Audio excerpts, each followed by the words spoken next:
Ndi nitekana umunezero nsubire nkusuhuze nkuhakaze nshuti mukunzi wacu wowe ubandanya kubana natwe ngaha kuri ino mboneshakure imwe rudende igushikiriza amakuru ibiganiro kumwe n'inkuru bigezweho biriko biravugwa irya nino mu gihugu c'u Burundi no hakurya y'imbibe z'igihugu c'u Burundi mu yandi makungu. Ndaguhaye kaze, ndaguhaye mwiriwe cange mwaramutse bivanye naho udukurikira uherereye. Ano makuru rero harabafatiye ku ngingo nkuru zikurikira. I Marangara hari umugore yavyaye umwana aca aramuniga atako aramwihambira. Ni umukenyezi yaba ku mutumba Runda muri zone Nyamugari muri komine Marangara mu ntara ya Ngozi. Ababanyi biwe bemeza ko yoba yaranize umwana yari yibarutse ku wa kabiri ntwarante maze ngo aca amuhamba mu murima inyuma y'inzu. Abo babanyi bahamagawe n'akamoto kabi bumvise kuri uyu wa gatatu ntwarante baca batangura kurondera iyo kaza kava. Abaciye barondera wa mukenyezi yari yibarutse baca basanga ata mwana afise ariko kumushikiriza intwaro muri zone Nyamugari aho apfungiwe muri iki gihe. Vyinshi kuri ino nkuru ni mukanye mu buryo bw'idonido ntuje kure. Nayo kandi sentare ya Kayanza yaciriye umunyororo wo guherayo abagabo batatu bagiriwe n'icaha co gushurashuza abana indwi. Uko ari batatu bose bari bashengejwe n'umushikirizamanza wa Repubulika mu ntara ya Kayanza. Uwa mbere yagirijwe n'umutama w'imyaka 70 akaba avuka ku mutumba Gitibu. Yagirijwe ko hagati y'amagenekerezo ya 2026 na 2028 Ruhuhuma 2024 yoba yarasambanije ku nguvu utwana tune tw'udukobwa dufise hagati y'imyaka 7 ndetse n'8. Ivyo ngo akaba yarabikoze mu gihe yari yahaye abo bana akazi ko guhurungura ibigori nawe akabahemba amafaranga 250 ku munsi. Uwo mutama yariyemereye ko yabikoreye abana babiri muri abo bane atako avuga ko yabikoze yaborewe. Vyinshi kuri ino nkuru ni mukanye mu buryo bw'idonido ntuje kure.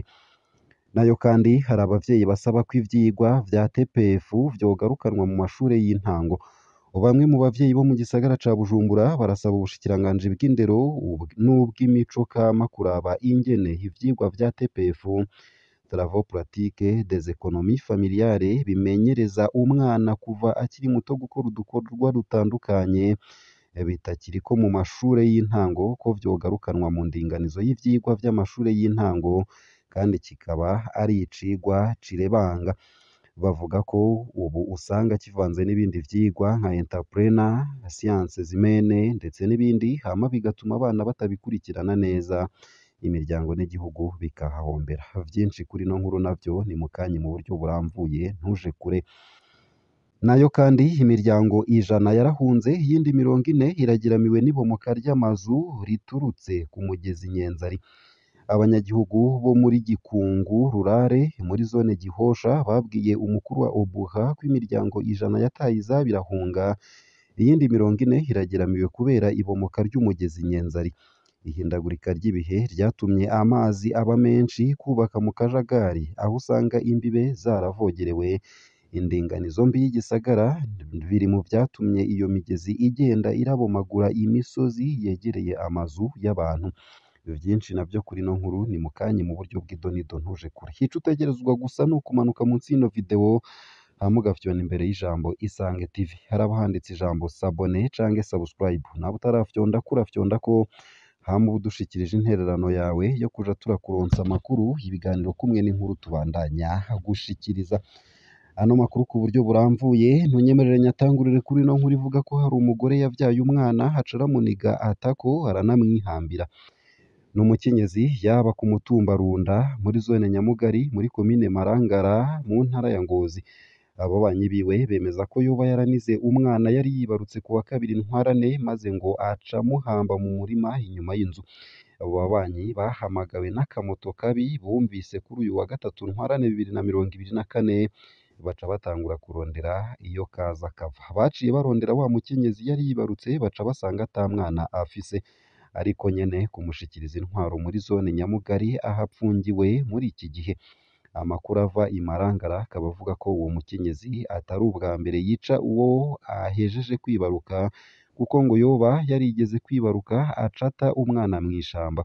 Imvo zoba zituma yama ariko arihekura ngo nuko abo bavyarana boba batemera kwandikisha abo bana imbere y'amategeko. Ishirahamwe FENADEB mu ntara ya Ngozi riratera ivyatsi iyo nyifato, mbere rigasaba ko amatohoza yokorwa neza kugira ngo uwagirwa n'icaha ahanwe.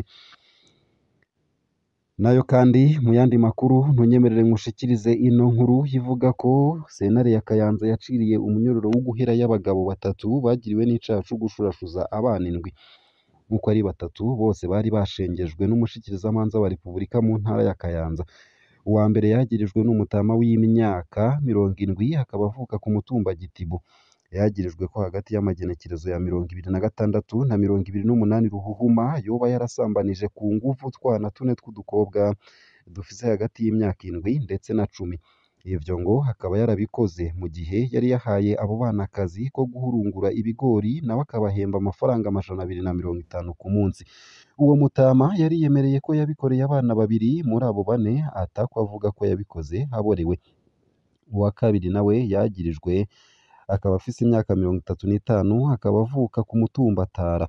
Nawe yagirijwe ko yafashe ku nguvu utwana tubiri tw'udukobwa mu kwezi kwa Nzero two mu muryango iwabo aduhendesheje ivyamwa. Uwo yarahakanye icaha maze asaba sentare kumweza kuko ivyo yagirizwa vyoba bifitaniye isano n'amatati yo mu muryango. Uwa nyuma yari yarengukijwe nawe nyene yagirijwe gufata ku nguvu akana k'akigeme afise imyaka 18. We yakora akazi ko kwahirira ibitungwa ku mutumba Tara.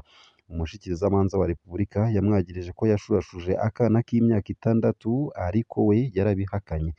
Sentare imaze gushira urubanza mu mwiherero, abo bagabo bose uko ari batatu yaciye ibacira ugupfungwa umunyororo w'ubuzima bwabo bwose, yongera itegeka gutanga indishi y'akababaro ingana n'umuriyoni umwe w'amafaranga y'amarundi ku mwana umwe. Ayo mafaranga ngo bishitse ntibayarihe, sentare yashinze ko umwe muri bo azoca yongera apfungwe umunyororo w'agatsindikizo ungana n'imyaka 5 kuri buri mwana umwe yafashwe ku nguvu, kandi bongere bayarihe. Izo manza zose zikaba zarabereye mu nyubakwa y'amanama ya komine Rango mu ntara ya Kayanza kuri uyu wa mbere. Nayo kandi hari abavyeyi basaba ko ivyirwa vya TPF vyogarukanwa mu mashure y'intango. Bamwe mu bavyeyi bo mu gisagara ca Bujumbura barasaba ubushikiranganji bw'indero n'ubw'imico kama kuraba ingene ivyigwa vya TPF, ni ukuvuga travaux pratiques des économies familiales, bimenyereza umwana kuva akiri muto gukora udukorwa dutandukanye bitakiriho mu mashure y'intango, ko vyogarukanwa mu ndinganizo y'ivyigwa vy'amashure y'intango kandi kikaba ari icigwa cirebanga. Bavuga ko ubu usanga kivanze n'ibindi vyigwa nka entrepreneur, science humaine ndetse n'ibindi, hama bigatuma abana batabikurikirana neza, imiryango n'igihugu bikahahombera. Hatungimana Donavine asanzwe ari umwigisha avuga ko ivyo vyirwa vyigisha abana vyatitutse, kuko ngo mu myaka iheze umwana yarashobora kwibaririra agahuzu katabutse, ariko ngo umwana w'ubu usanga atazi no gutera igifungo. Ikindi ngo nuko umwana kuva mu mwaka wa 3 w'intango gushika mu wa 6 yaba azi guteka ibintu bimwe bimwe, ariko ubu usanga umwana atazi gufatisha umuriro canke koza isahani. Uwo mukenyezi asanzwe aserukira imbere y'amategeko ishirahamwe umukenyezi w'inkerebutsi rikora ibikorwa vy'imyuga bitandukanye, akaba avuga ko nawe bimwe yavyigishijwe n'abavyeyi, ibindi avyigira kw'ishure. Akaba abona ko vyogarukirwa mbere bigashirwa mu mashure yisumbuye, kuko ngo bifasha abana kugira urutonde. Horwizwa n'amakaminuza yigisha imyuga, kuko umwana arashobora kuba azi ibiharuro n'igifaransa, ariko n'umwuga ngo ni kirumara mu buzima bw'igihugu. Agasaba ko ivyo vyigwa vy'imyuga vyogarukanwa kugira ngo umwana ataba yaronse amahirwe yo guheza ishure ntayerere mw'ibarabara aca akora ibikorwa vy'imyuga. Nayo kandi igihosha hari imiryango 100 yahunze, iyindi 40 ikaba igeramiwe n'ibomoka ry'amazu riturutse ku mugezi Nyenzari. Abanyagihugu bo mu Gikungu Rurare muri zone Gihosha babwiye umukuru wa Obuha ko imiryango 100 yataye izabo irahunga, iyindi 40 ikaba igeramiwe kubera ibomoka ry'umugezi Nyenzari. ihindagurika ry'ibihe ryatumye amazi aba menshi kubaka mu kajagari aho usanga imbibe zaravogerewe indinganizo mbi y'igisagara biri mu vyatumye iyo migezi igenda irabomagura imisozi yegereye amazu y'abantu Leonidas Nibigira atwara Obuha akaba avuga ko bimwe mu vyihutirwa bigiye gukorwa n'ico kigo ari ukwiga uko imiryango yataye izabo yoshigikirwa nk'uko vyakozwe mu Gatumba aho yasavye ababa ahegereye ivyo bihomoka kwimuka no kwimura ivyabo bitarononekara yanahamagariye abanyagihugu gukorana n'abajejwe intwaro anabasaba gutabaza ikigo kijejwe gukinga ibiza n'isibe kare amazi atararenga inkombe